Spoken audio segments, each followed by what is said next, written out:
दो शख्सियात के face reveal हुए हैं। एक फेस रिवील हुआ था ईमान का, पूरा सोशल मीडिया हिल गया था।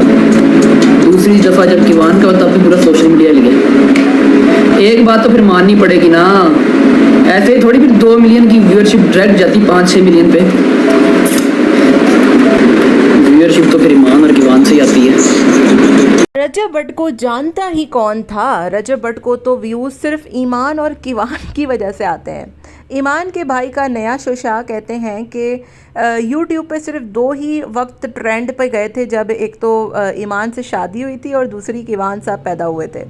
मतलब मुझे समझ में नहीं आता कि ये मोहतरम अपनी बहन और अपने बहन के बच्चे को क्या समझते हैं। इतना गुरूर, इतना तकब्बुर तो मेरा ख्याल है रजब भट्ट को नहीं होगा जितना इन जनाब को अपनी बहन और उसके बेटे का है। रजब भट्ट जिन्होंने फ़ेम जो है वो ईमान के आने से पहले ही ले लिया था और लोग उसको पहले भी उतना ही पसंद करते थे जितना आप पसंद करते हैं। अभी भी 2-3 मिलियन आराम से उसके आ जाते हैं। लेकिन ओन साहब पता नहीं कौन सी गलत फहमी का शिकार हैं, उनको पता नहीं कौन सी गलत फहमी है कि वो कहते हैं कि मेरी बहन और मेरी बहन का जो बेटा है ना वो आसमान से उतरे हुए हैं और उनको लोग देखने के लिए पागल होते हैं, घरों के बाहर लाइन होते हैं। इतना शौक है तो आप कर लीजिए व्लॉगिंग, हम भी देख लेते हैं कि भाई आपके तिलों में कितना तेल है और आप कितना मशहूर होते हैं। ओन साहब ने यूट्यूब पर आने के लिए महाज खोल दिया है, जिसकी खुलकर आवाज़ नहीं निकलती गले से। अब वो व्लॉगिंग करेगा और आकर जो है वो लोगों को बताएगा कि व्लॉगिंग कैसे होती है। कल ईमान साहिबा की एक वीडियो आती है जिसमें अजीबो गरीब से कपड़े पहनकर वो मॉडलिंग कर रही होती है, कहीं से भी अच्छी नहीं लग रही होती हैं।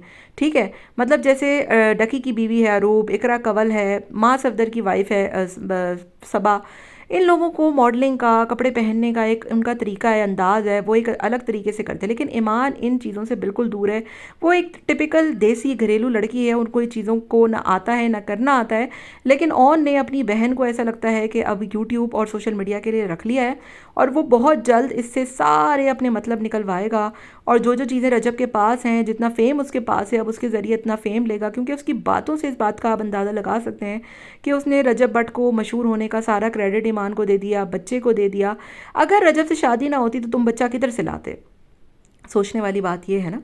तो इस ऐसी बातें आप लोग करते ही क्यों हैं कि जिससे फिर बंदा आगे से 4 और सुना दे और 4 और सुन ले। कभी आपकी वालदा आके रजब को सुनाती हैं, कभी आप बैठकर सोशल मीडिया पे जो आता है बोलते हैं। सामने से बंदा फिर कुछ कहता है तो आप लोगों को इतना बुरा लगता है कि वो बदतमीज़ है, ऐसा है, वैसा है। खुदा के वास्ते इस तमाशे को बंद करें आप लोग। अल्लाह के वास्ते एक बंदा चुप है, उसकी चुप का फ़ायदा मत उठाएं। बार बार आके आप लोग उसको पंप करते हैं, बार बार आके आप लोग उसको परेशान करते हैं, कोई ना कोई ऐसी बात करते हैं जिससे फिर बात से बात निकलती है। आपका ओन साहब की इस स्टेटमेंट के बारे में क्या ख्याल है, कमेंट में ज़रूर बताइएगा।